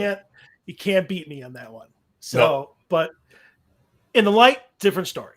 But yeah, I guess I am not one to believe in what everybody believes in mirrors. There are certain things I think that can have a certain effect, like the whole don't put a mirror right across from another mirror. So you get that whole infinity, thing going on. So like, why? Let me ask you that. Why do you think that's a bad idea? Like, why wouldn't you do that? Like, I believe mirrors can capture energy. And if all they're doing is reflecting it back and forth, depending on what type of energy it is, I think that almost like EMF, it could have, after a while, it could have an effect on you. Like it could legitimately change your moods or make you feel certain things. So, I mean, I guess it all depends on what type of energy you're putting into it. But I am a believer. I don't really know why. I just think that it would work. The Devil's Toy Box, right, which is legitimately a cube of mirrors. Glass. That is supposedly mirrors. Yep. That is supposedly supposed to capture even demonic entities and not let them out, because they go from one mirror to the other and they can't ever escape. Right. So I mean, there are certain things in the paranormal that I believe mirrors can do, but just having one in your bedroom, whether it's facing you or not, I have a five things here. Never to put a mirror across from a bed, a neighboring wall, across from clutter, anywhere in a bedroom. And then, of course, across from another mirror, which I just mentioned. But I mean, most of those, I think if you put the thought into it that you believe it, I think you cause it to happen. If you look at a mirror and you see a mirror, it's always going to be a mirror and just a mirror. All right. So let me ask you this. So sticking with your thought of not putting a mirror across from one another because it can absorb energy. And you don't hear about this. And I did look briefly into this, and there's really not, I won't say there's nothing on it, but there certainly is not much on it compared to the negative aspect of it. What if somebody walked in front of a mirror and just did nothing but good things and said nothing but good things and just expounded love and humbleness? And, would that energy get absorbed? I hope so. I would hope so too, but there's nothing on that, or not much. There's some stuff, but what I read through sounds to me like somebody was just, typing drunk one night because they thought they knew what the hell they were talking about. So, but I mean, why are we going back down the same path then of it has to be evil in order to make sense? I mean, does the mirror have to only absorb this negative type of energy in order for it to make sense or be truthful in people's minds? Can't it absorb white light instead of negative energy? Can't it absorb positive energy? I mean, couldn't somebody be having, I guess so. So here's my question, right? You go to an antique store, or you go to a swap meet or an estate sale or whatever, and there's a lot of stories about this. There's a ton of stories about this online. Somebody goes and they collect mirrors because they really find them to be fascinating, and they really like the old ones because of the beautiful ornate frames. And I agree. I had an antique store for 5 years. I love ornate frames, whether it be on an original oil painting canvas or whether it's around a mirror, whatever. The frames that they used to put stuff in back in the day when people cared about what they built and it wasn't mass produced was stunningly beautiful. Stunningly beautiful. And I can understand why people are attracted to that, because I was too. But that said, all the stories that I read and all the things that I found while I was looking up this information for the last week is always about somebody went to an estate sale, went to an antique store, went here, went there, bought this mirror, this old mirror that they just love because it was in this beautiful, gorgeous, ornate frame, took it home, and everything bad started happening. Why is it that somebody who's having a just crap year, like, you know, you get divorced, you lose your job, your dog dies, your car gets repossessed, everything in your life totally sucks, and some friends invite you to go out for the day, and you go out antiquing and have lunch, and you find this great mirror for $10, and you buy it because it makes you feel good, and you take it home, and your whole life turns around. Everything in your life becomes beautiful. You find somebody new. You get, you find another vehicle. You get a great job. All of a sudden, money's not an issue anymore. You've got a new love in your life, somebody who really cares about you. All of those things that were dragging you down and destroying you as a human being and destroying your human psyche are gone because this object that you brought into your house. Why is there not more stories about that happening? I have an answer for you. Okay, I'm interested. Because nobody cares if it's good. If it's good, nobody questions it. Nobody wants to ruin it. You know, don't bite a gift horse in the mouth or whatever it is. The only thing that makes a good story to people these days is if it's bad. Because if all you do is start throwing out all this great stuff that happens, people actually get mad at you for sharing your happiness with them. And I think, and it's not that these stories do not deserve to be told. They do, absolutely. There should be a balance between the two.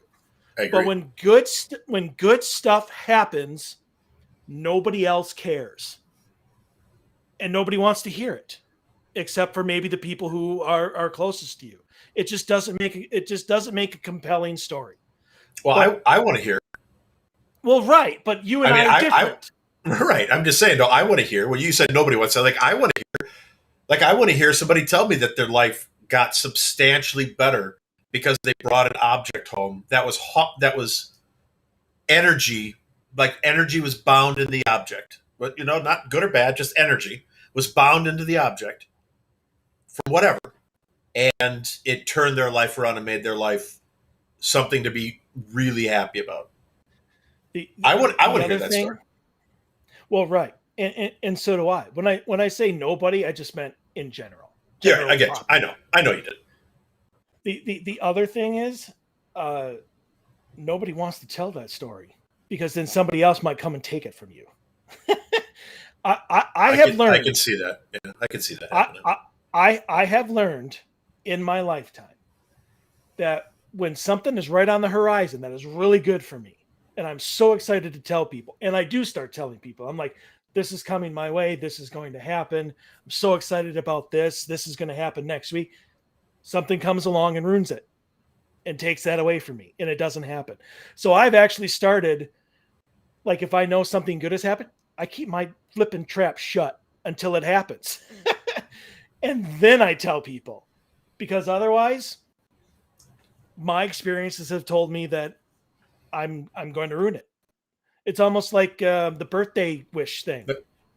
When you blow out the candle, when you blow out the candles and make a wish, you can't tell anybody because then it won't come true. Right. I think that's kind of the way people just don't feel any need to share the really good stories, even though they should, because something might come along and take that away from them.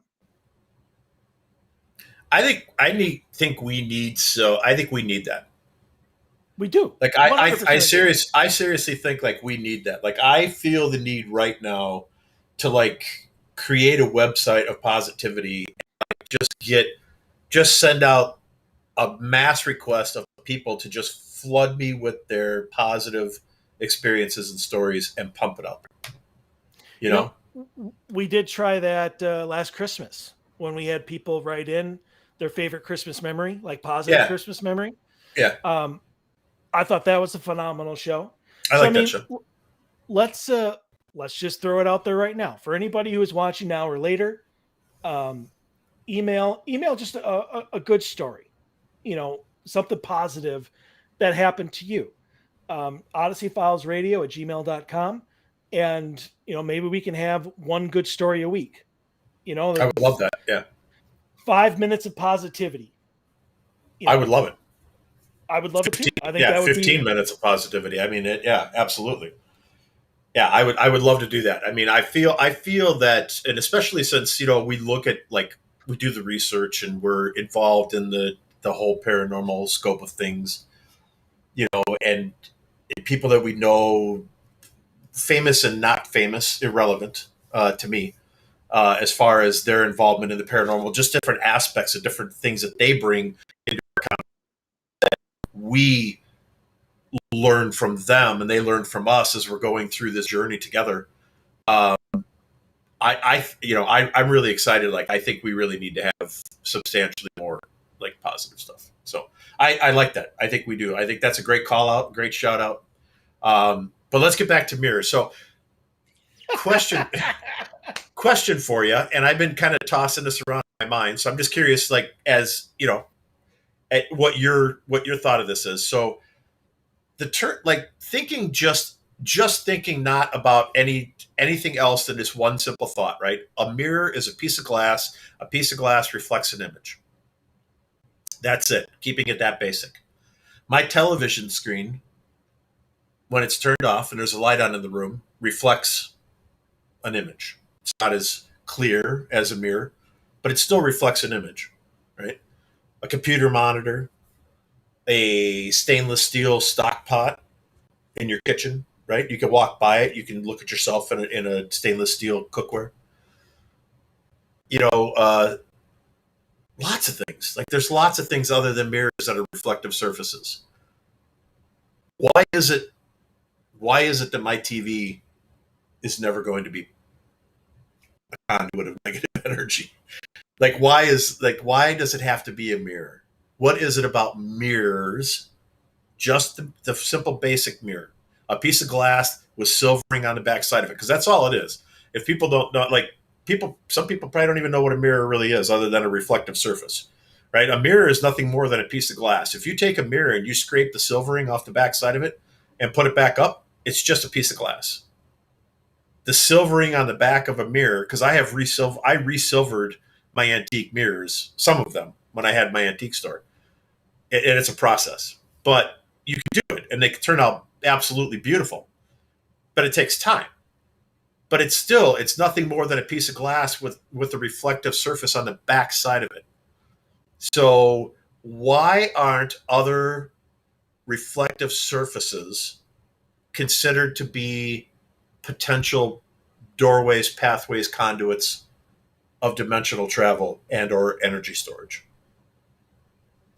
So really quick before I get into that, I just want to say one thing really quick. So friend of the show, Kimberly Juarez. Oh, I just saw that. We talking about our minutes of positivity, has posted that the number one best thing that has happened to her is that she met you and me. And I'm going to respond with that by saying nobody likes a kiss ass, Kim, except us. Except us. I love Kim. Thank you, Kim.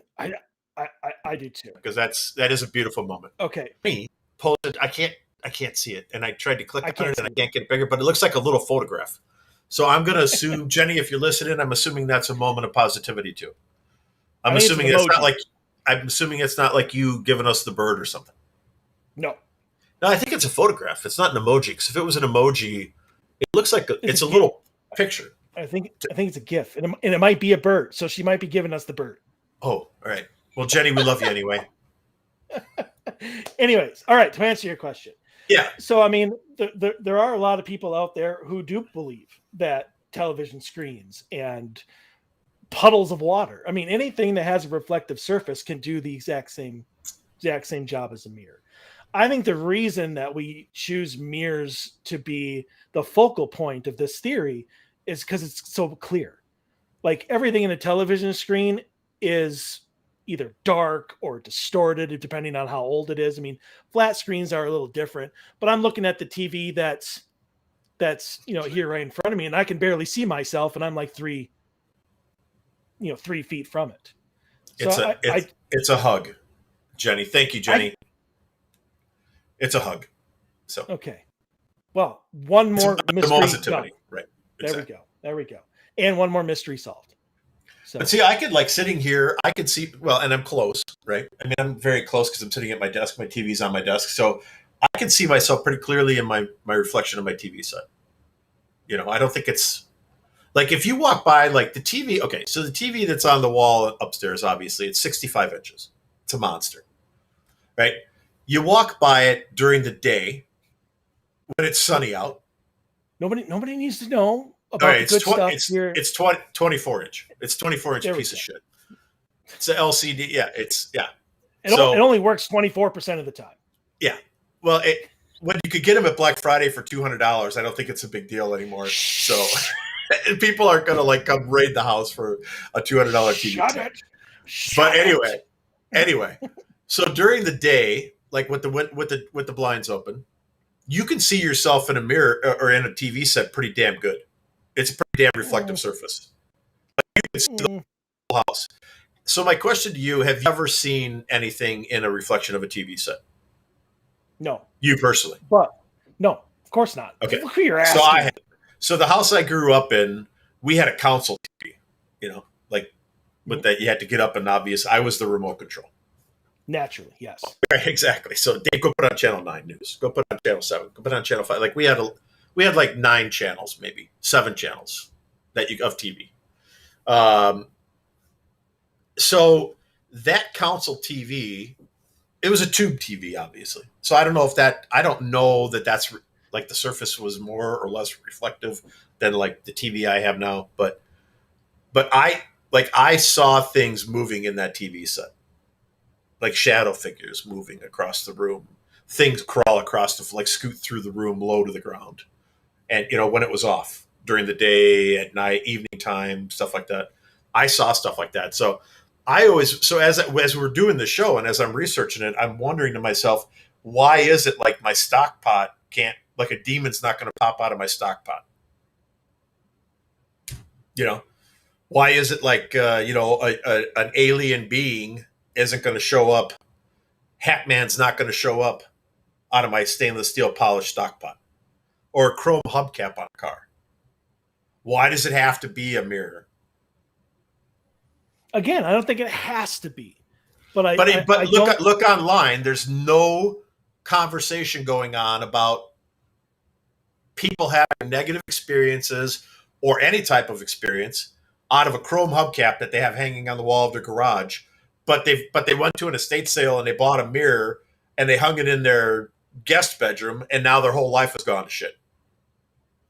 And that's the problem. That's the issue I have with mirrors as we're getting into the show, and I'm interested in what it is. I'm interested in the ideology behind mirrors being a portal.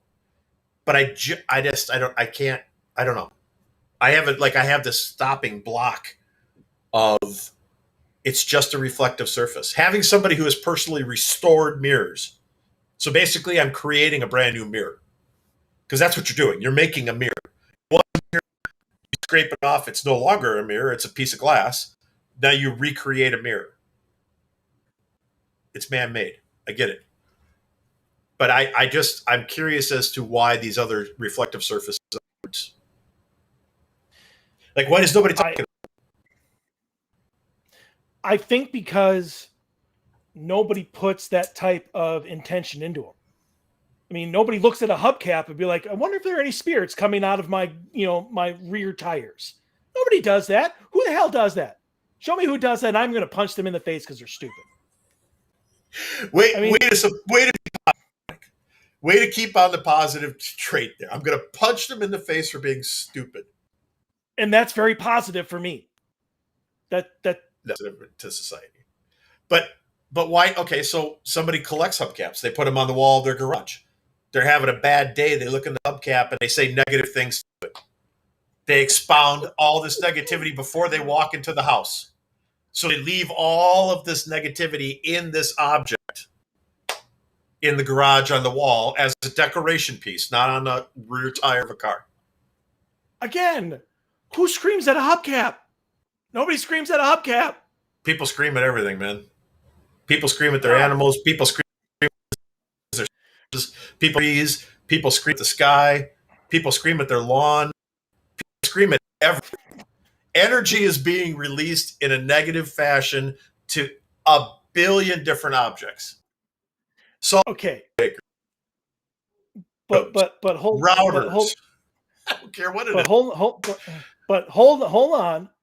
So I can hypothetically, agree that maybe if somebody has a bad day, maybe they'll scream at their hubcap collection. But is one day, one time going to do it? I mean, are you going to be able to create a portal? I don't know.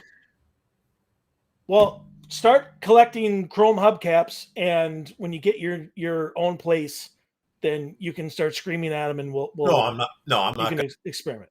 Pour the hubcaps. So, all right. So then, okay. So what you're saying, you have to scream at the mirror? I mean, is that what we're saying? Because you're kind of making an apples to apples comparison here. You're saying that the hubcap can't contain energy because you have to scream at it and release negative energy to it. But are people releasing energy to a mirror, or is negative things just happening in its presence? Like Bela Lugosi. Okay, so there's a great story behind Bela Lugosi's mirror, that it was sold at an estate sale. Bela Lugosi, there was a guy who rented a room at Bela Lugosi's house. He was friends with Bela Lugosi, lived with him, rented a place. The guy was murdered in a very brutal, what they called a mob. He had nails driven into his caps and his elbows. He was shot in the back of the head, and somebody took a butter knife and dug the bullet out of his skull so that the bullet wasn't there. The mirror that was in that room at that time of that murder, and they said it took a long time. There was a lot of blood, and the guy suffered for a long time from the coroner's report. That mirror is now in Zach's haunted museum. That mirror has prove anything. It doesn't prove anything, but that mirror has a long history, long before it ever showed up on Zach's doorstep, has a long history of negative attachment to it. No, so nobody screamed and got mad. That mirror witnessed a very negative. Okay. All right. So here's my answer to that. Okay. From both perspectives, I think a mirror over time absorbs far more energy than a hubcap collection, chrome hubcap collection. Okay. Which would explain that aspect of it on why mirrors are more the focus than hubcaps or puddles or anything like that. Now, there's a humongous difference between having a bad day and maybe ranting or whatever in front of a mirror and setting off an atom bomb of tragedy and that energy that got released when that guy was murdered. I think there's a huge difference between those two. And I think that you're taking 1,000 bad days and throwing it into the mirror in 5 seconds. Like with that magic act. Right. That act of murder. Right, exactly. That horrendous act. Okay. So that is my difference between the two. Is I think having a negative attitude just in general about life, and every day you go in front of this mirror and you're like, I hate the way I look, I hate this, I don't like that, blah. I think that's going to come back and that's going to get absorbed into the mirror. Where on the opposite side, if you're constantly going in front and be like, yeah, nobody can beat you today. You throw nothing but love and positivity out. I think that's also going to affect you in a positive way. But if you do something horrendous like that, and especially like in a small amount of time, like a couple seconds or a minute, I think that's going to blow against the mirror and be far more potent and intense than any sort of normal attitude you could do for, a couple months.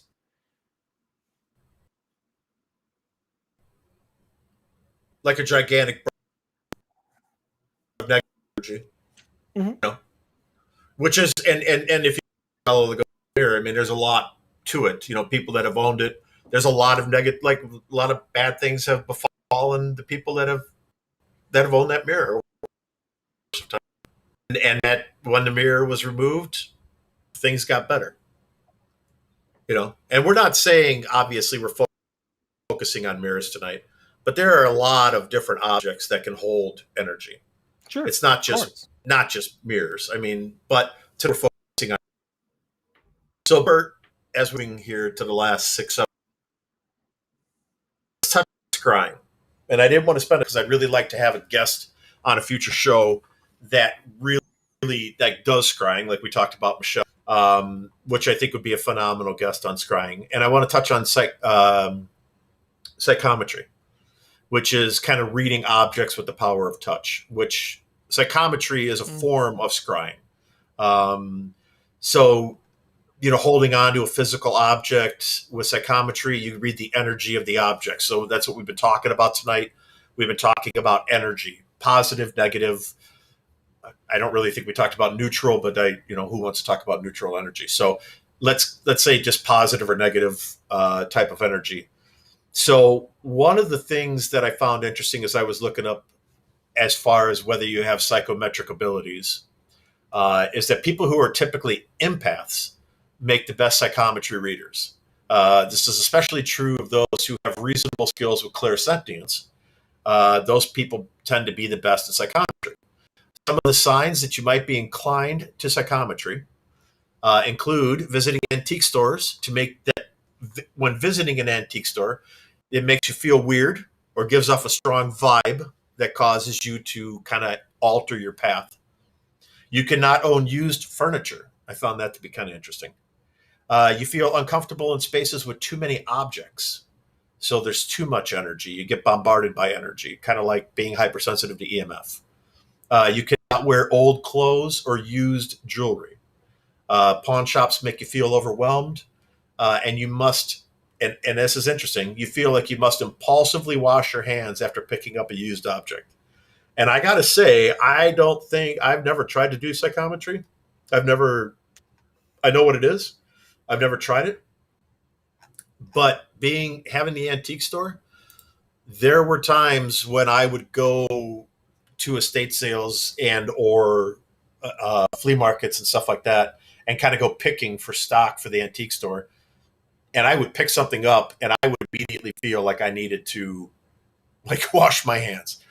I'm like, I'd pick it up, I'd touch it, and I'd be like, yeah, I gotta go. Like, where's the Germex, right? Like, where's the liquid hand sanitizer? I don't know if that was just me. I don't know if that was me being sensitive or reading the energy that was in that. I mean, I've been an empath forever. I've been told I'm clairsentient, along with other things. So maybe that's part of what things that I was experiencing. I don't know for a fact. You may find this hard to believe, Dave, but I've never experienced that ever. I can't believe that. Or any of that. So you've never picked up an object and it made you feel uncomfortable or nauseous or lightheaded, dizzy? No, nope. No. I have. I'll wash my hand if it's dirty. Right. Yeah. If it's right. Exactly. Covered in feces. Yeah. Or something gross. Yeah. Absolutely. You're going to wash your hands afterwards. But I would really hope that I would not pick up an object that was covered in feces. Just that out there. Well, right. I mean, unless it was a 5-pound solid gold bar. Well, I'll have sure somebody else pick it up. Well, then they wouldn't hand it to you. Right. So they would just keep it for themselves. Who would let me pick it up? That's all I'm saying. Well, if it was a 5-pound solid bar of gold, I'd be like, oh, I'll pick that up. And you found it in an old outhouse, and you had to go down and get it. I would go down and get it. Somebody was hiding their family wealth was hidden in some place where nobody would ever look. It It was hidden in the bottom of the outhouse, right? People used to do that.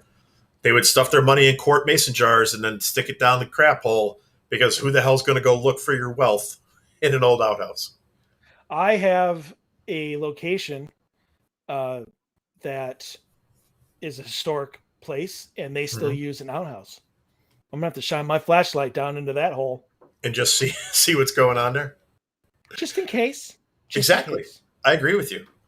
And I say we save scrying. I really want to talk about scrying, but I want to do it when we have a guest, like somebody who actually does scrying, because it's a phenomenal type of aspect of the paranormal.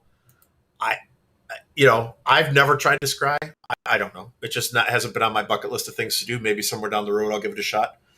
But it's a very interesting, like, part of the paranormal investigative type of thing, like mediumship. It's another avenue of, I can look into this mirror, and basically in generic terms, I can look into this mirror and I can see the past, or I can see the future, or I can see an alternate universe. I can see a different dimension.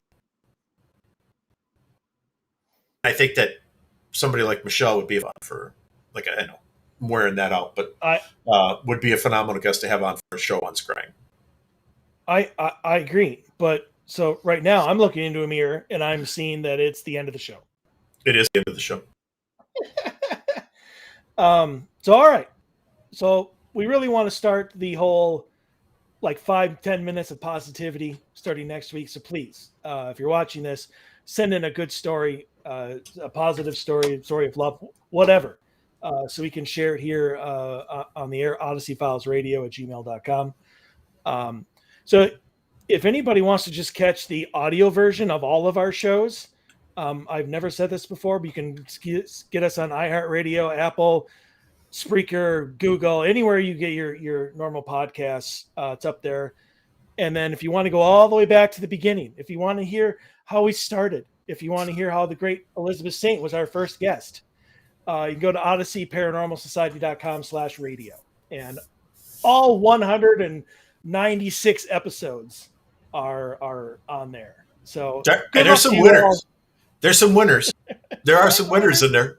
There are some winners in there, and then there's some that should just be kind of forgotten. But they're all fun, right? Yeah.